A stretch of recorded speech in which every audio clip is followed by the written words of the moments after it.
The ceiling fan rotated slowly above Lieutenant Colonel Marcus Webb's head, its blades cutting through the thick Saigon air with a rhythmic whisper that had become the soundtrack of his sleepless nights. It was January 1968, and the city hummed with the false comfort of holiday preparations. Outside the window of the Military Assistance Command Vietnam Intelligence Headquarters, the streets teemed with families preparing for Tet, the Vietnamese Lunar New Year, the most sacred holiday in the country's calendar. Webb stood before a map of South Vietnam that covered an entire wall of his cramped office.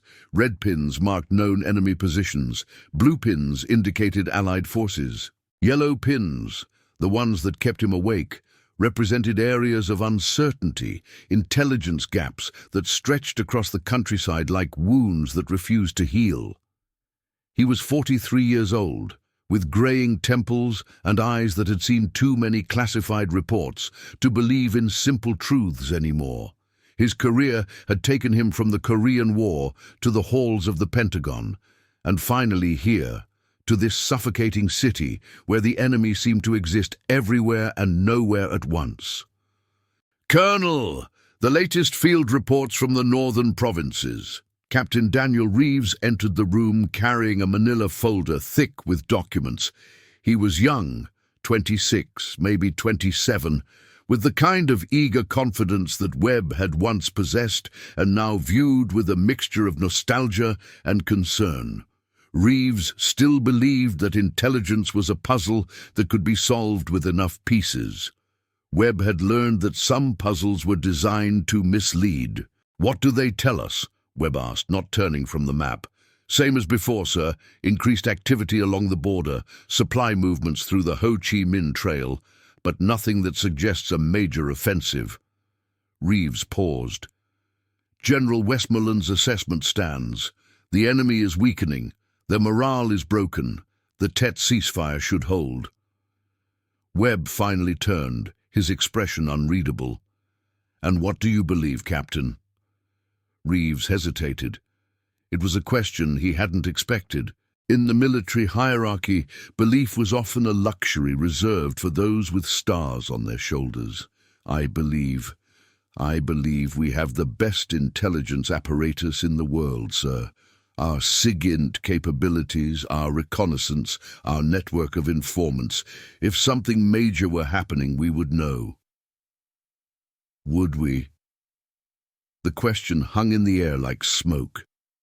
Webb walked to his desk and picked up a single sheet of paper, a report from a CIA officer stationed in the Mekong Delta. It was marked with the lowest priority classification, a document that had been filed and forgotten by analysts who had more pressing matters to attend to.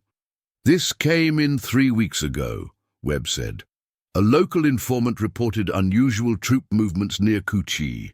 Not Viet Cong guerrillas, regular North Vietnamese army units, moving south at night in small groups to avoid detection. Cu Chi is heavily tunneled, sir. We've known about enemy presence there for years. Read the numbers, Captain." Reeves took the paper and scanned its contents, his brow furrowed.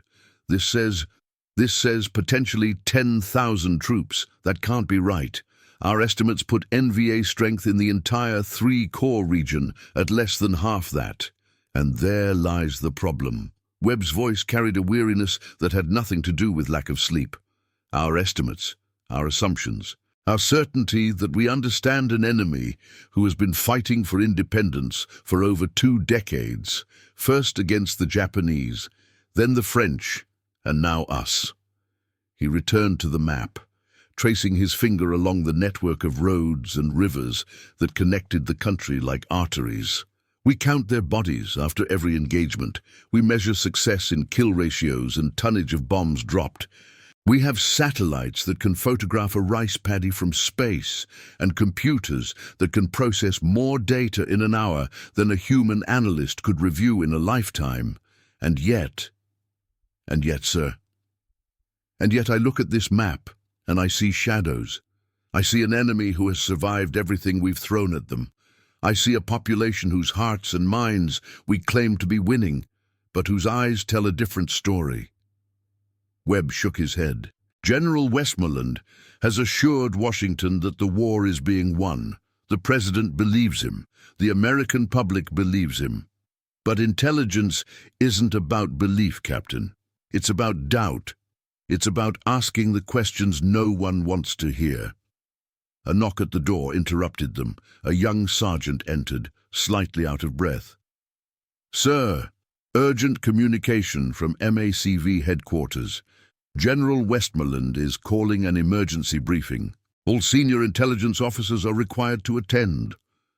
Webb and Reeves exchanged glances. Emergency briefings during the holiday period were unusual.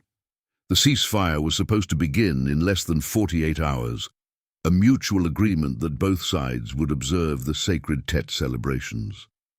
"What's the subject?" Webb asked. "Khe Sanh, sir. The enemy is massing forces around the firebase. Intelligence suggests a major assault may be imminent." Webb grabbed his jacket, his mind already racing. Khe Sanh, the remote marine base near the border with Laos and North Vietnam. For weeks, reports had indicated enemy buildup in the surrounding hills. Some analysts believed it was a prelude to another Dien Bien Phu, the catastrophic French defeat that had ended colonial rule in Indochina. "Captain, I want you to pull every report from the last 6 months that mentions unusual troop movements anywhere in South Vietnam. Not just the border regions. Everywhere. Cities, villages, supposedly secure areas. Anything that doesn't fit our established patterns." "Sir, that could be thousands of documents." "Then you'd better start now."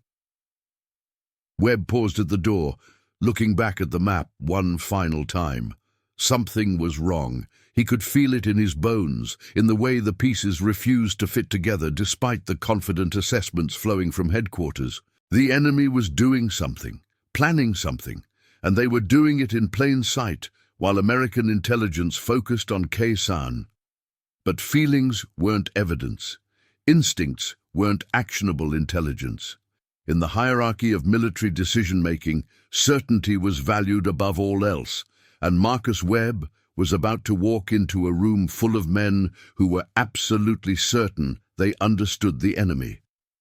He was wrong about that too, but he wouldn't discover how wrong until the explosions began. The briefing room at MACV headquarters was designed to project confidence. Maps glowed with electronic displays showing the disposition of forces across South Vietnam. Charts demonstrated the steady progress of the war, enemy casualties mounting, territory pacified, the light at the end of the tunnel growing brighter with each passing month. General William Westmoreland stood at the head of the room, his posture military straight, his jaw set, with the determination of a man who had spent 4 years prosecuting a war that defied conventional understanding. Around him sat the senior leadership of the American military effort in Vietnam, generals, admirals, colonels, who commanded divisions and intelligence agencies and air wings. Webb took his seat near the back, next to Colonel Richard Hawkins of the CIA's Saigon station. Hawkins was a chain smoker with yellowed fingers and a perpetual squint. A man who had spent so long in the shadows that direct sunlight seemed to cause him physical discomfort. "Marcus," Hawkins acknowledged with a slight nod. "Thoughts?" "Too many. None of them good." Westmoreland began the briefing with characteristic directness. "Gentlemen, as you know, intelligence indicates a significant enemy buildup around Khe Sanh. Our analysts believe this represents the enemy's primary effort for the coming months, an attempt to replicate their victory at Dien Bien Phu and deal a decisive blow to American morale." He gestured to a map showing the isolated firebase, surrounded by hills where an estimated 40,000 North Vietnamese troops were believed to be gathering. "I have ordered reinforcements to the area and authorized additional B-52 strikes on enemy positions. We will not allow Khe Sanh to fall. The enemy is concentrating his forces exactly where we want them, where our superior firepower can be brought to bear." Webb listened as the general outlined the strategic situation with the confidence of a chess player who believed he understood his opponent's game. Khe Sanh would be the decisive battle. The enemy had overreached. Victory was at hand. "Questions?" Westmoreland asked. Webb raised his hand. The room grew quiet. It was unusual for a lieutenant colonel to question a four-star general in such a setting, but Marcus Webb had spent enough years in intelligence to know that silence was often the enemy of truth. "General, with respect, what if Khe Sanh is a diversion?" Westmoreland's expression didn't change, but something flickered in his eyes. "Explain, Colonel." "Sir, for months we've been receiving reports of enemy activity that doesn't fit our established patterns. Troop movements in the southern provinces, unusual communications traffic, logistics preparation that suggests something larger than a border offensive." Webb pulled a folder from his briefcase. "I've compiled a summary of these anomalies. Individually, they seem insignificant. Together, they suggest the enemy may be planning a coordinated action across the entire country." The room erupted in murmured conversations. Westmoreland raised a hand for silence. "Colonel Webb, are you suggesting that our intelligence estimates are fundamentally flawed?" "I'm suggesting, sir, that we may be seeing what we expect to see rather than what is actually there. The enemy knows our methods. They know we're watching Khe Sanh. What if they want us watching Khe Sanh?" A two-star general from the Intelligence Directorate stood. "With all due respect to Colonel Webb, we have extensive signals intelligence, reconnaissance photography, and human intelligence that confirms the enemy's intentions at Khe Sanh. The data is overwhelming." "The data we're allowed to see," Webb replied. "But what about the data we're missing? What about the communications we can't intercept because the enemy has gone to ground? What about the troop movements that happen at night in small groups through terrain we don't monitor?" Westmoreland's patience was visibly thinning. "Colonel, I appreciate your thoroughness, but we cannot base strategy on speculation. The intelligence community has reached a consensus. The enemy's main effort will be at Khe Sanh. Our resources will be allocated accordingly." Webb wanted to press further, but he knew the limits of military protocol. He had planted a seed of doubt. That was all he could do. Whether it would grow in time to matter was beyond his control. "Yes, sir," he said, sitting down. Hawkins leaned close, his voice barely audible. "You've made enemies today, Marcus." "I'd rather make enemies than attend funerals." The briefing continued, but Webb's mind was elsewhere. He kept returning to the informant's report from Ku Chai, to the shadows on the map, to the nagging certainty that something catastrophic was approaching, and no one wanted to see it. Outside the window, Saigon prepared for Tet. Families decorated their homes with peach blossoms and apricot flowers. Children practiced traditional songs. Shops closed early so workers could travel to ancestral villages. The city breathed with anticipation of renewal, of hope, of a brief respite from the war that had consumed the country for so long. In less than 72 hours that hope would be shattered, and Marcus Webb would learn that being right meant nothing when no one was willing to listen. Check if you are already subscribed to this channel, because every story we tell here reveals the hidden truths of history that change how you see the world. And you don't want to miss what comes next. The streets of Saigon on the eve of Tet possessed a quality that defied the war's constant presence. For a few precious hours, the city transformed into something approaching peace. Vendors selling kumquat trees and marigolds, families gathering at pagodas to pray for prosperity. The usual checkpoints relaxed as even soldiers allowed themselves to believe in the ceasefire. Captain Daniel Reeves walked through the crowded markets near Tan Son Nhut Air Base, his civilian clothes marking him as just another American among the thousands who populated the city. He had been ordered to blend in, to observe, to listen. Skills that his training at Fort Holabird had promised would make him an effective intelligence officer, but which now seemed inadequate for the task at hand. Colonel Webb's request weighed on him. Pull every report from the last 6 months that mentions unusual troop movements anywhere in South Vietnam. The sheer volume was overwhelming, but as Reeves had worked through the night, patterns had begun to emerge, patterns that disturbed him. A report from Hugh, local police, noting an influx of young men arriving by bus, claiming to be workers returning for the holiday. A report from Da Nang, ARVN soldiers discovering a cache of weapons hidden in a flour delivery truck. A report from Bien Hoa, an informant describing meetings between known Viet Cong operatives and men he didn't recognize. Northerners, he said, with the accent of Hanoi. Individually, each report had been filed and forgotten. The analysts at MACV were focused on Khe Sanh, where the real battle would take place. These scattered incidents were noise, not signal. But what if the noise was the signal? Reeves paused at a street corner where an old woman was selling ban chung, the traditional Tet rice cakes wrapped in banana leaves. Her weathered face bore the lines of a life lived through Japanese occupation, French colonialism, and now American intervention. She smiled at him with a warmth that seemed to transcend politics and nationality. "You buy for family?" she asked in broken English. "I don't have family here," Reeves replied. "Everyone have family." She pressed a cake into his hands. "You take, for luck. You need luck, I think." He paid her twice what she asked and continued walking, the cake warm in his pocket. The old woman's words echoed in his mind. "You need luck, I think." Did she know something?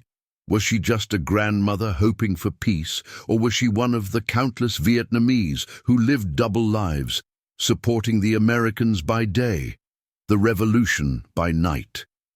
This was the fundamental problem of intelligence in Vietnam. The enemy didn't wear uniforms. They didn't mass in formations that could be photographed from the air. They were farmers and shopkeepers and grandmothers, ordinary people who picked up weapons when called and disappeared back into the population when the shooting stopped. The American military had been built to fight armies, to identify concentrations of force, to bring superior firepower to bear, to achieve victory through overwhelming material advantage. But in Vietnam, the enemy had learned to become invisible, to exist in the spaces between American understanding. Reeves returned to the intelligence headquarters as the sun began to set, casting long shadows across the city. He found Colonel Webb exactly where he had left him, standing before the map, studying it as if the answers were hidden in its contours, waiting to be discovered. "What did you find, Captain?" Reeves spread his documents across the desk. 47 reports from the past 6 months that mention unusual activity in urban areas. Weapon caches discovered in supposedly secure zones. Troop movements that don't match our estimates of enemy strength. And something else, sir. Go on. Communications. Or rather, the absence of communications. Reeves pulled a chart from the stack. For the past 3 weeks, enemy radio traffic has decreased by 70%.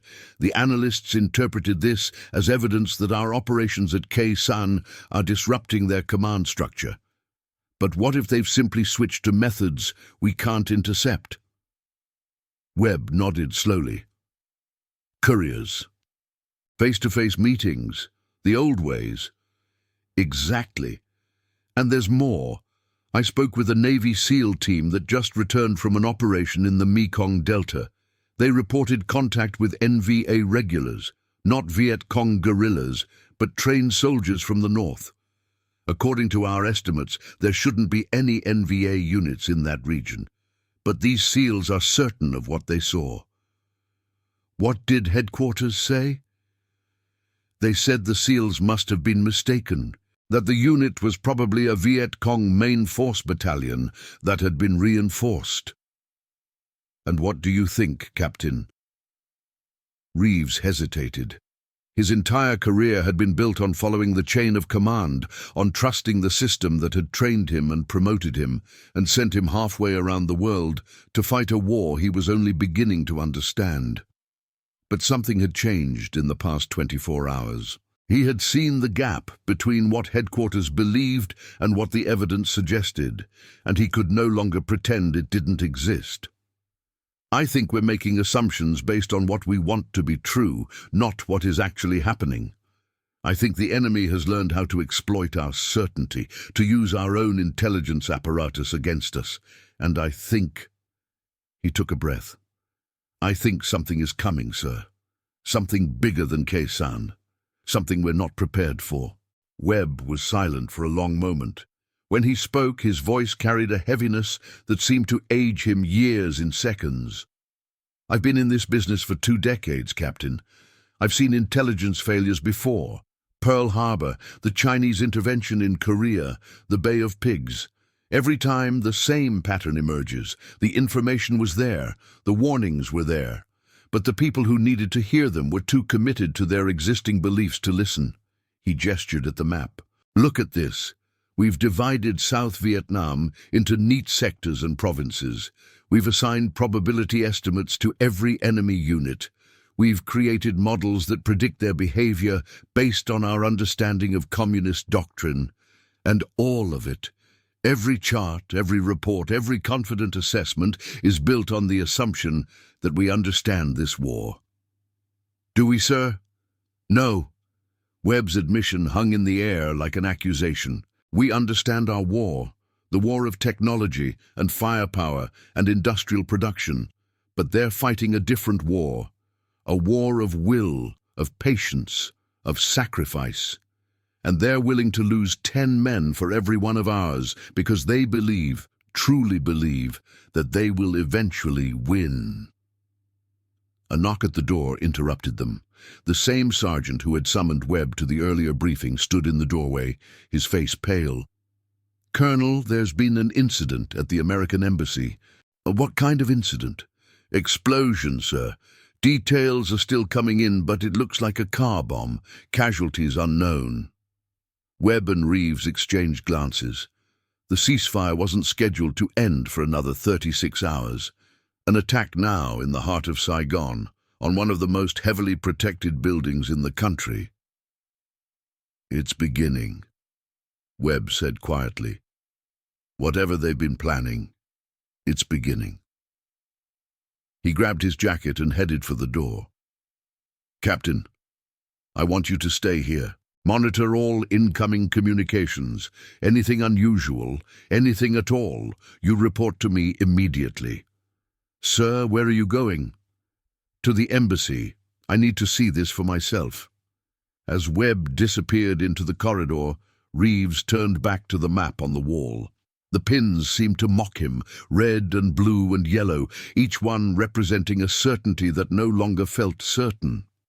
Somewhere out there, in the darkness of the Vietnamese night, an enemy was moving. An enemy that had planned for this moment for months, perhaps years. An enemy that understood American intelligence well enough to know exactly where they would be looking and where they would not. The phone on Webb's desk began to ring, then another, then another. Within hours, the world Daniel Reeves thought he understood would be unrecognizable. The American embassy bombing was a test, a probe to measure the response time and capability of South Vietnamese and American security forces. The vehicle had been parked at a checkpoint 200 meters from the embassy compound, close enough to send a message, but far enough to limit casualties to 3 Vietnamese guards. Webb arrived at the scene as military police were establishing a perimeter. Smoke still rose from the crater where the car had been, mixing with the incense from a nearby pagoda where worshippers continued their Tet prayers, seemingly oblivious to the chaos around them. "Colonel Webb, CIA." Richard Hawkins emerged from the crowd, his ever-present cigarette dangling from his lips. "Interesting timing, wouldn't you say?" "The ceasefire doesn't start until tomorrow night." "Technically correct, But both sides have been standing down for the past week. This is unexpected. Webb surveyed the damage. The embassy itself appeared undamaged. Its reinforced walls had been designed to withstand exactly this kind of attack, but the symbolic impact was significant. The Americans had promised the South Vietnamese people that they were safe, that the war was being won, that the enemy was too weak to strike at the heart of the capital. This bomb said otherwise. "What's the official assessment?" Webb asked. Hawkins shrugged. "Isolated incident, opportunistic attack by a local cell. No connection to any larger operation." "Do you believe that?" "I believe what the evidence supports, Marcus. And right now the evidence supports our focus on Khe Sanh. That's where the enemy wants to fight. That's where we'll destroy them." Webb said nothing. He had learned long ago that arguing with certainty was futile. People saw what they expected to see, and Richard Hawkins, for all his years in the shadow world of intelligence, expected to see an enemy that behaved according to predictable patterns. But the enemy wasn't behaving predictably. The enemy was doing something new. The next 36 hours passed in a blur of preparation and denial. The ceasefire officially began, and the streets of Saigon filled with celebrating families. ARVN soldiers received leave to visit their homes. American troops stood down from offensive operations. At Khe Sanh, the Marines braced for an assault that everyone believed was imminent. Webb spent those hours in his office, reviewing reports, making calls, trying to piece together a picture that remained stubbornly incomplete. The fragments of intelligence that Reeves had collected suggested coordination on a scale that seemed impossible. Simultaneous movements in dozens of provinces, weapons caches in cities that had been declared secure, infiltration of enemy forces into areas where they had no reported presence. But every time Webb tried to raise his concerns through official channels, he was met with polite dismissal. The intelligence community had reached consensus. The enemy's main effort would be at Khe Sanh. The urban areas were secure. The ceasefire would hold. On the night of January 30th, 1968, Webb stood alone in his office, watching the city through his window. Fireworks exploded over the Saigon River, celebrating the arrival of the Year of the Monkey. Families gathered on rooftops to watch the display, their faces illuminated by bursts of red and gold. Somewhere in the darkness, an army was waiting. Webb didn't know exactly when it would happen or how many would come, but he knew, with the certainty that comes from years of experience and instinct, that American intelligence had failed. The greatest offensive of the Vietnam War was about to begin, and the men responsible for anticipating it were watching the wrong place. He picked up the phone and dialed Reeves's extension. "Captain, I want you to go home and get some sleep. Whatever is coming, you'll need your strength." "Sir, I'd rather stay. Something doesn't feel right." "I know, but there's nothing more we can do tonight. The decisions have been made above our level. All we can do now is wait." He hung up the phone and returned to the window. The fireworks continued, each explosion a brief moment of light against the vast darkness of the Vietnamese night. In less than 6 hours, different explosions would light that darkness, and nothing would ever be the same. The first attacks began at 3 a.m. on January 31st, 1968. In the ancient city of Hue, North Vietnamese sappers emerged from safe houses where they had hidden for days, posing as workers and students returning for Tet. They moved through the empty streets with the precision of men who had memorized every corner, every checkpoint, every blind spot in the city's defenses. Within 2 hours, they had seized the citadel, the walled fortress that had served as Vietnam's imperial capital for centuries, and raised the gold-starred flag of the National Liberation Front over its gates. In Da Nang, rockets slammed into the air base where American fighter jets sat in neat rows on the tarmac. Ground attacks followed, waves of Viet Cong fighters emerging from the surrounding countryside to assault the perimeter. In Bien Hoa, the largest airbase in South Vietnam, explosions tore through fuel depots and ammunition dumps. The sky turned orange with burning aviation fuel. In Saigon itself, the unthinkable happened. At 2:47 a.m., a taxi pulled up outside the walls of the American embassy, the same embassy that had been bombed just days earlier. 19 Viet Cong commandos emerged, armed with automatic weapons and satchel charges. They blew a hole in the perimeter wall and poured through, engaging the Marine Guards in a firefight that would last until dawn. Marcus Webb heard the explosions from his quarters near Tan Son Nut. He was dressed and armed within minutes, racing through streets that had erupted into chaos. Gunfire crackled from every direction. Traces arced through the darkness. The celebratory fireworks of Tet had been replaced by the fireworks of war. He reached the intelligence headquarters to find Captain Reeves already there, coordinating with communications staff who were struggling to process the flood of incoming reports. "Sir, it's everywhere," Reeves said, his voice carrying the controlled panic of a man watching his understanding of the world collapse. "We're receiving attack reports from 36 of 44 provincial capitals. Every major city in the country is under assault. The presidential palace in Saigon. They tried to take the presidential palace." Webb grabbed a phone and demanded a connection to MACV headquarters. The line was dead. He tried another. Static. A third finally connected him to a junior officer whose voice shook with shock. "Colonel, General Westmoreland is in the command center. He's requesting all available intelligence on enemy strength." "Our estimates were wrong, sir. They were completely wrong." Webb hung up without responding. Of course the estimates were wrong. They had been wrong for months, perhaps years. The enemy hadn't weakened. They had been preparing. Every dead soldier the Americans had counted, every victory claimed in press briefings and congressional testimony had been part of a larger strategy. Lose enough to convince your enemy you're losing. Sacrifice enough to make them complacent. And then, when they're celebrating their success, strike everywhere at once. It was brilliant.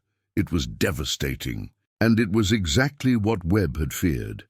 The Tet Offensive, as it would come to be known, represented the largest coordinated military operation of the Vietnam War. More than 80,000 North Vietnamese and Viet Cong fighters attacked simultaneously across South Vietnam, striking targets that American intelligence had declared secure.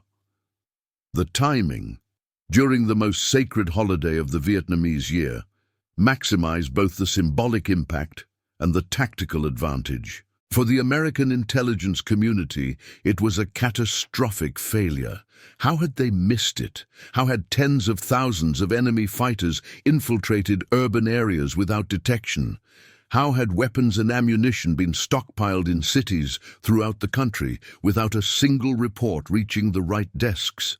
The answers would emerge slowly over the following days and weeks, painting a picture of institutional blindness that went far deeper than any individual failure. Webb and Reeves worked without sleep for the first 48 hours of the offensive, piecing together what had happened and trying to understand how the enemy had achieved such complete surprise. "They used our own assumptions against us," Webb explained during a briefing to surviving staff officers. "We believed the enemy would mass their forces for a conventional assault. That's what they did at Khe Sanh. So we focused our intelligence resources there. We looked for what we expected to see." He pointed to a map now covered in red markers, indicating attack sites. "But they were never planning a conventional offensive. They were planning something we couldn't imagine. A nationwide uprising designed to break American will and demonstrate that no place in South Vietnam was safe." "The intelligence was there, sir." Reeves spoke up, his voice tired but determined. "We had reports of infiltration, of weapon caches, of unusual movements. But they were filed as low priority. They didn't fit our models, because our models were wrong." Webb's words carried no satisfaction, only exhaustion and sorrow. We built an intelligence apparatus designed to fight the war we wanted to fight, not the war we were actually fighting. We counted bodies and measured kill ratios and declared progress, while the enemy was building something we couldn't see because we weren't looking for it. The room fell silent. Outside, the sound of gunfire continued, sporadic now as American and ARVN forces pushed back against the attackers, but a reminder that the battle was far from over. The fighting in Saigon lasted 3 weeks. The battle for Hue would continue for nearly a month, reducing the ancient city to rubble and killing thousands of civilians in the crossfire and in the systematic executions carried out by North Vietnamese forces. At the American embassy, all 19 Viet Cong commandos were eventually killed, but not before they had demonstrated to the world that the most powerful nation on earth could not protect its own diplomatic compound from a taxi full of guerrillas. The images broadcast on American television that night changed the course of the war. Viewers who had been told for years that victory was approaching watched enemy fighters battling inside the embassy grounds. They saw American soldiers dying in streets that were supposed to be secure. They heard reports of attacks in cities whose names they had never learned because those cities had been declared pacified.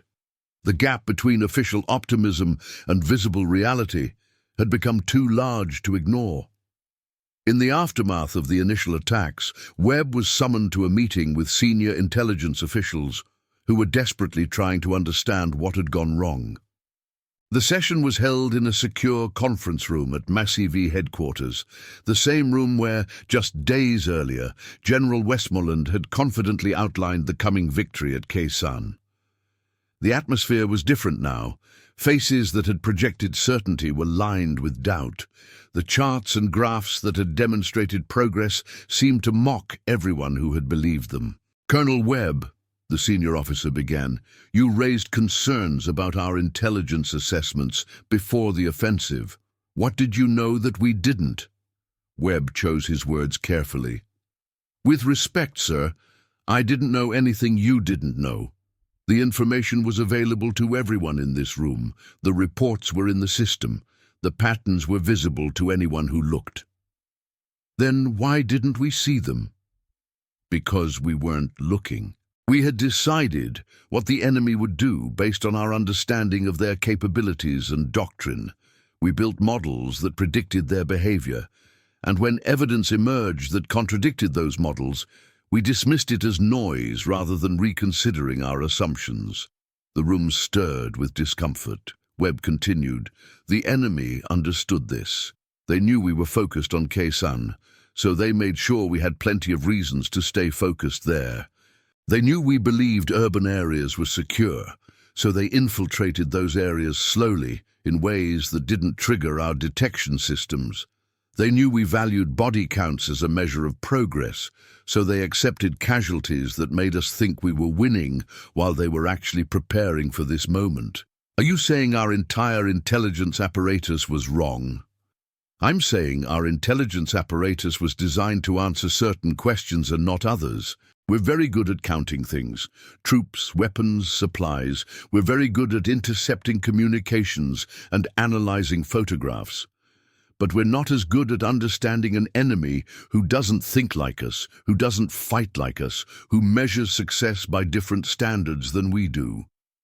Webb paused, looking around the room at men who had built their careers on the certainty that American power and American methods would prevail. The Tet Offensive isn't a failure of intelligence collection. It's a failure of intelligence interpretation. We had the data. We didn't have the imagination to understand what it meant. In the weeks that followed, the military dimension of the Tet Offensive became clearer. Despite achieving complete tactical surprise, the enemy had failed to achieve their stated objectives. The general uprising they had hoped to inspire never materialized.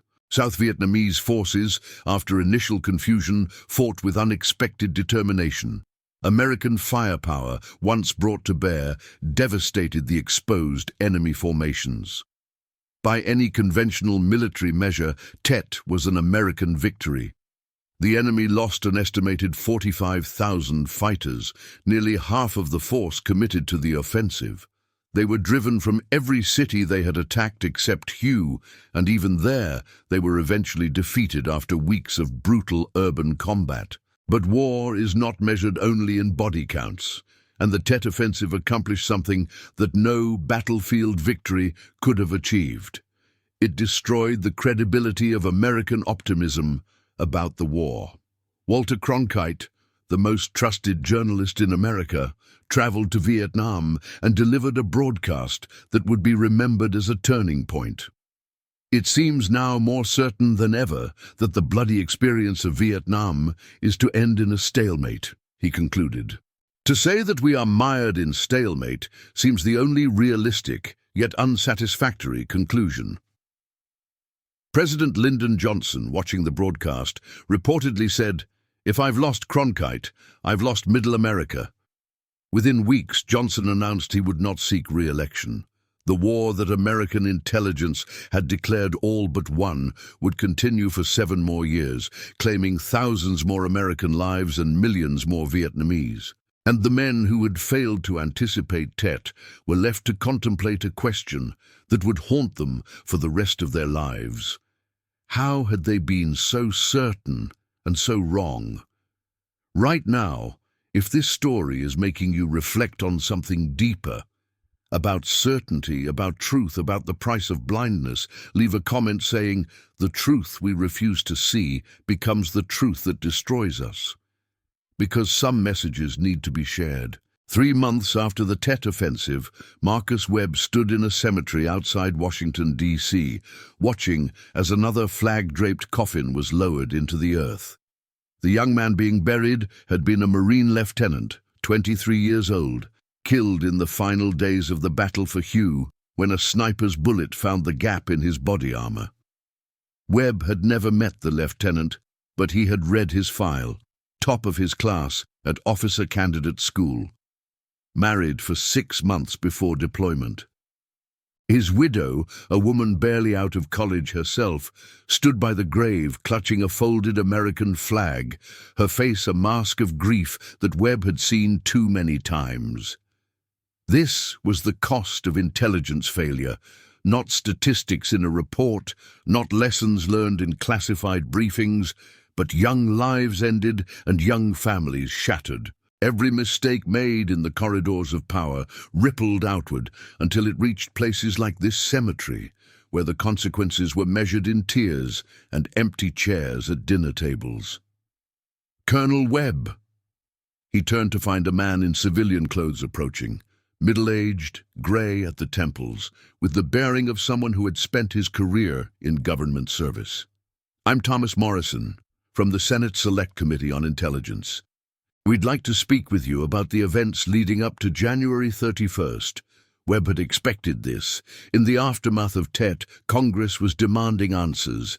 Investigations had been launched, careers were being ended, reputations destroyed, blame distributed according to political convenience rather than actual responsibility. "I've already submitted my written assessment to the committee," Webb said. "We've read it. That's why we want to talk to you in person." Morrison glanced at the funeral proceedings still underway. "Not here, of course, when you're ready." Webb nodded slowly. "I'll be ready, but I should warn you, what I have to say won't make anyone comfortable. Colonel, comfort isn't what we're looking for. We're looking for the truth." Truth. Webb almost laughed. The truth was that thousands of young men like the lieutenant being buried had paid the price for institutional arrogance. The truth was that the intelligence community had built an elaborate system designed to confirm what leaders wanted to believe rather than challenge their assumptions.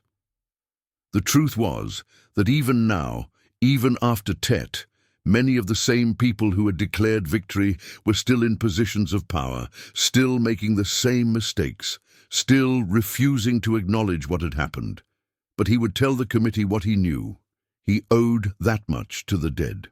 The hearings took place over several weeks in a secure room beneath the Capitol building.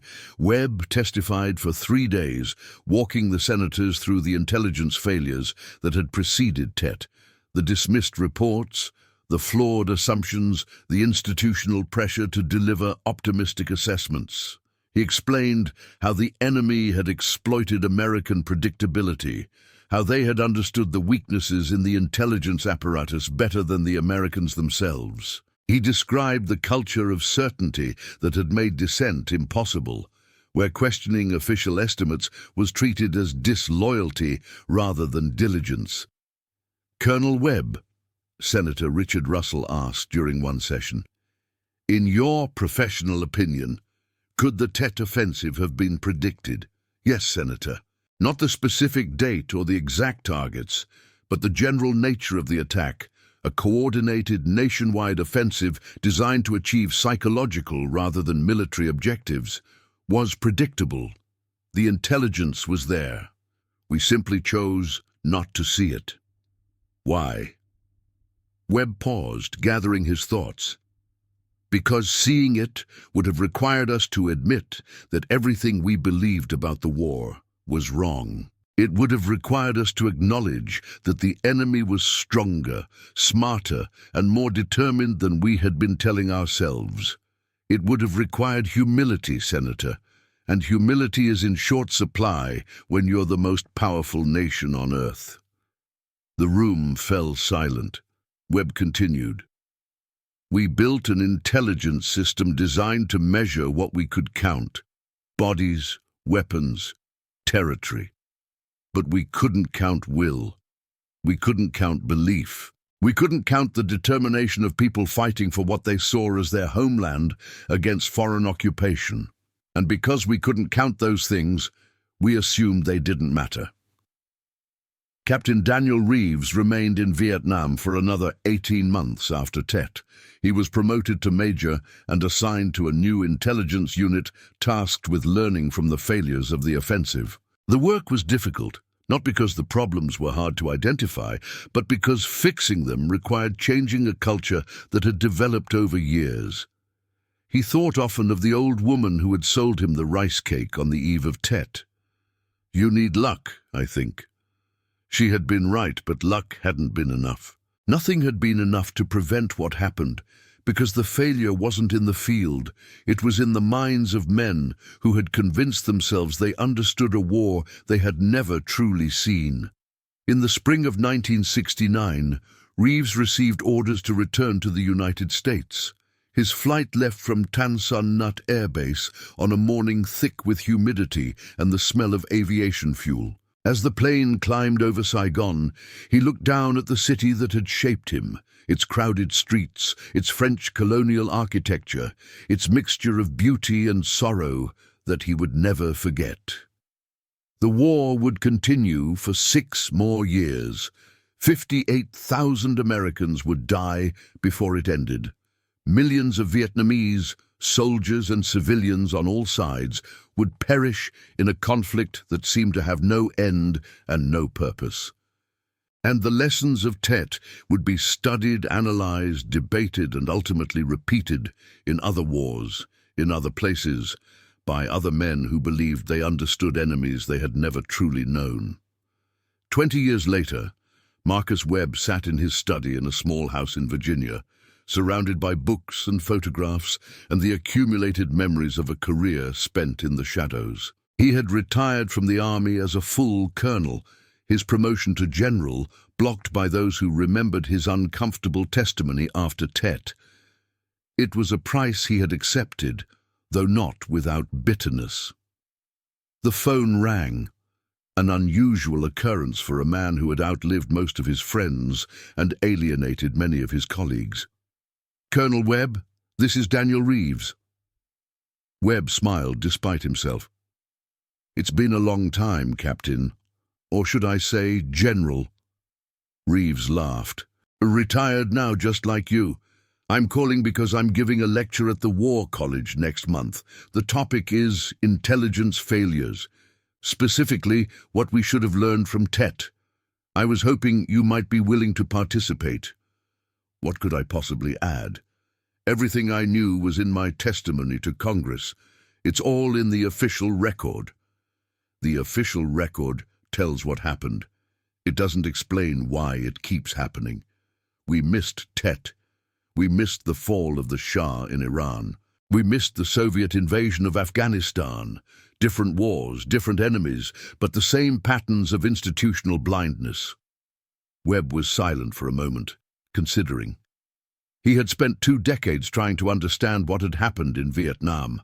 Not just the specific failures, but the deeper causes that allowed intelligent, experienced, well-intentioned people to be so catastrophically wrong. What do you want me to say, Daniel? The truth. The same thing you've always said. That intelligence isn't about certainty. It's about doubt, that the most dangerous enemy isn't the one we can see, but the one we've convinced ourselves doesn't exist. That victory isn't measured in body counts or territory, but in understanding. Webb looked at the photographs on his wall, young men in jungle fatigues, helicopters against tropical skies, the faces of friends who had never come home. The war had ended, but its lessons remained unlearned. New wars were being planned, new enemies identified, new certainties constructed on foundations of assumption and arrogance. "I'll do it," he said finally, "but not because I think anyone will listen. I'll do it because silence is complicity, and I've been complicit long enough." The lecture hall at the Army War College was filled with officers who had been children during Vietnam, men and women who knew the war only through history books and their parents' stories. They had come to learn about intelligence failures, to understand how the most sophisticated military in history had been surprised by an enemy it had declared defeated. Webb stood at the podium, feeling the weight of his years and his memories. Beside him, Daniel Reeves sat with the quiet dignity of a man who had learned wisdom through suffering. "When I was your age," Webb began, "I believed that intelligence was a science. I believed that with enough data, enough analysis, enough technology, we could understand any enemy and predict any threat. Vietnam taught me that I was wrong." He paused, letting his words settle over the audience. The Tet Offensive wasn't a failure of collection. We had satellites and signals, intelligence, and networks of informants. We knew the enemy was planning something. What we didn't know, what we refused to know, was that our entire framework for understanding the war was flawed. He described the culture of optimism that had pervaded the intelligence community, the pressure to deliver assessments that supported policy rather than challenged it, the institutional resistance to any information that contradicted official narratives. We counted bodies and declared progress. We measured territory and claimed victory. But we never asked the fundamental questions. Why were they fighting? What were they willing to sacrifice? What would it take to break their will? And what would it take to break ours? Webb's voice grew quieter, more personal. I knew something was wrong before Tet. I could feel it in my bones, see it in the patterns that didn't fit our models. But I couldn't prove it. I couldn't quantify it. And in a system that valued certainty above all else, intuition was worthless.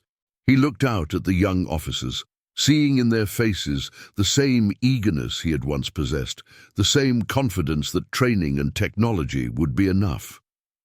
The lesson of Tet isn't that we need better satellites or faster computers or more informants.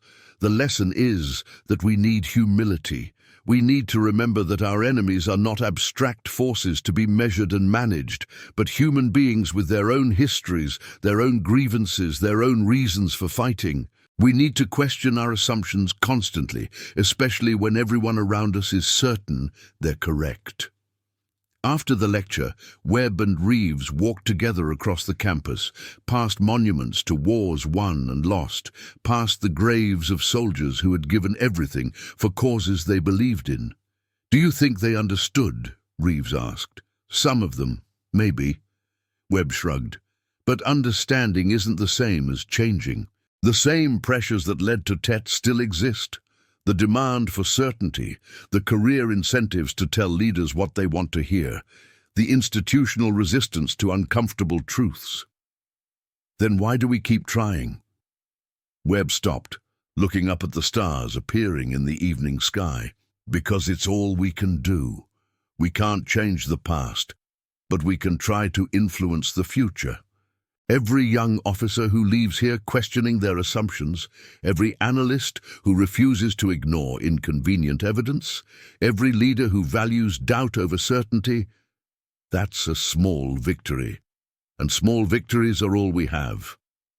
They walked in silence for a while, two old soldiers carrying the weight of lessons learned too late and paid for in blood.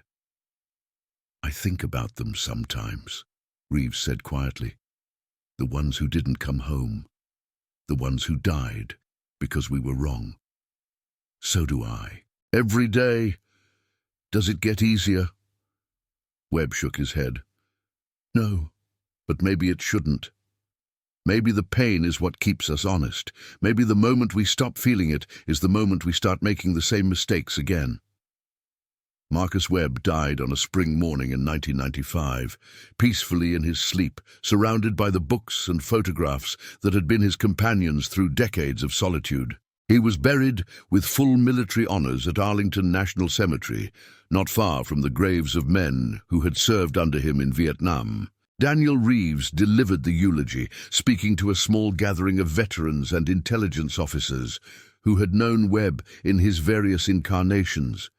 The young captain in Korea, the troubled analyst in Saigon, the controversial witness before Congress, the retired colonel who had spent his final years trying to prevent future generations from repeating the mistakes of the past. Marcus Webb was not a famous man, Reeves said. His name doesn't appear in the history books or the documentaries about Vietnam. He didn't command armies or make policy or change the course of the war. What he did was simpler and, in some ways, harder.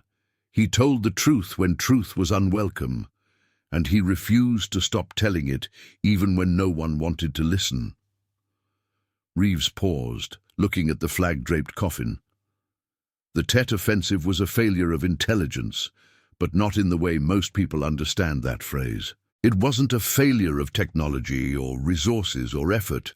It was a failure of imagination, a failure to see an enemy who existed outside our assumptions, who understood us better than we understood them, who was willing to sacrifice everything for victory while we were counting bodies and declaring progress. He looked at the veterans in attendance, men whose faces bore the marks of wars fought and friends lost.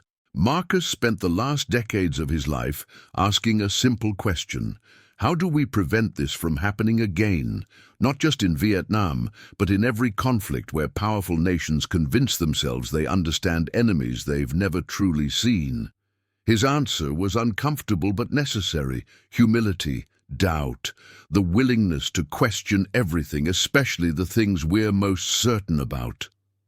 Reeves stepped back from the podium as the honor guard raised their rifles for the final salute. 3 volleys echoed across the cemetery, each shot a tribute to a man who had spent his life in service to a truth that most people preferred not to hear.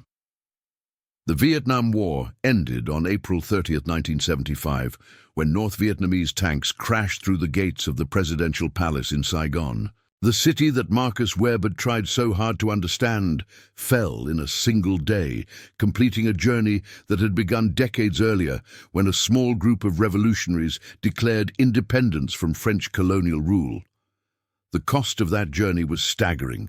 Over 58,000 American dead, an estimated 3 million Vietnamese killed, a nation scarred by memories that would take generations to heal.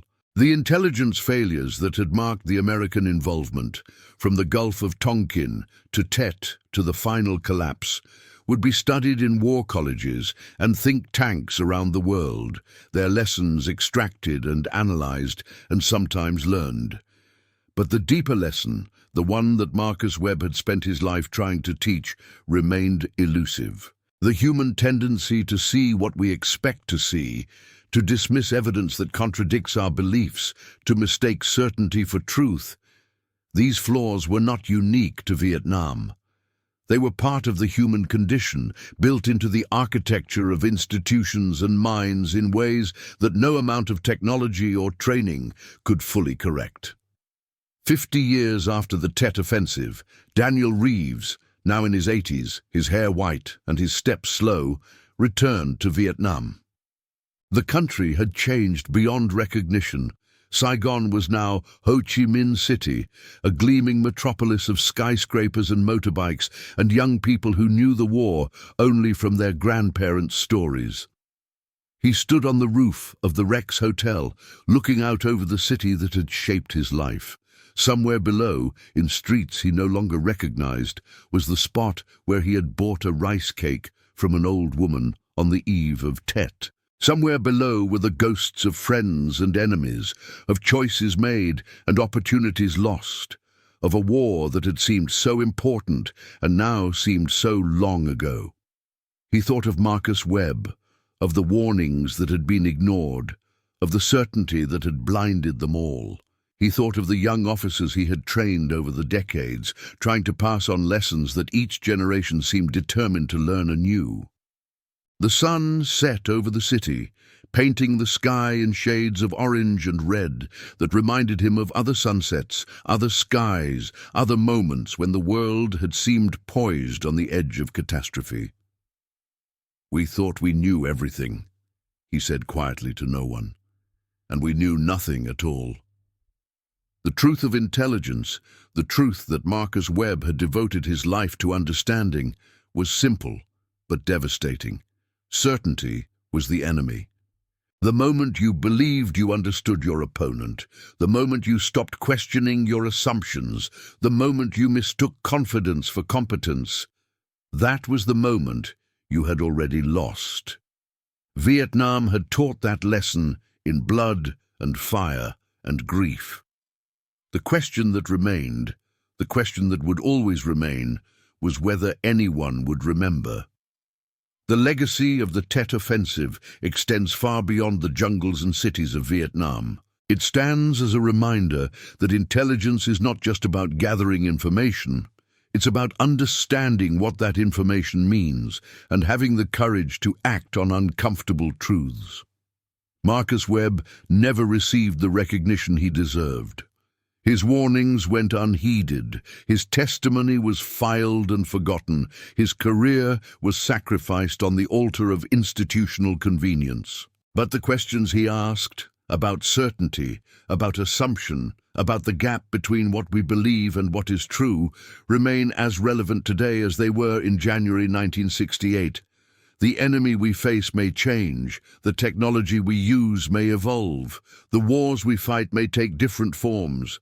But the human tendency to see what we want to see, to dismiss what doesn't fit our models, to mistake the map for the territory, that tendency is eternal. The price of that blindness is measured in graves, and the only defense against it is doubt, the final truth of Vietnam, the truth that Marcus Webb carried to his grave, was this: intelligence fails not because people are stupid or lazy or corrupt, but because they are human. They want to believe. They want certainty. They want to think that their sacrifices have meaning and their efforts lead to victory. But war doesn't care what we believe. War cares only about reality. And reality, as the Tet Offensive proved, has a way of asserting itself regardless of our assumptions. For those who lived through it, for the soldiers who fought, and the analysts who studied, and the families who waited, Tet was more than a military operation. It was a moment of awakening, painful and necessary, when the gap between official truth and actual truth became impossible to ignore. Some learned from that awakening. Some carried its lessons forward, trying to prevent future generations from making the same mistakes.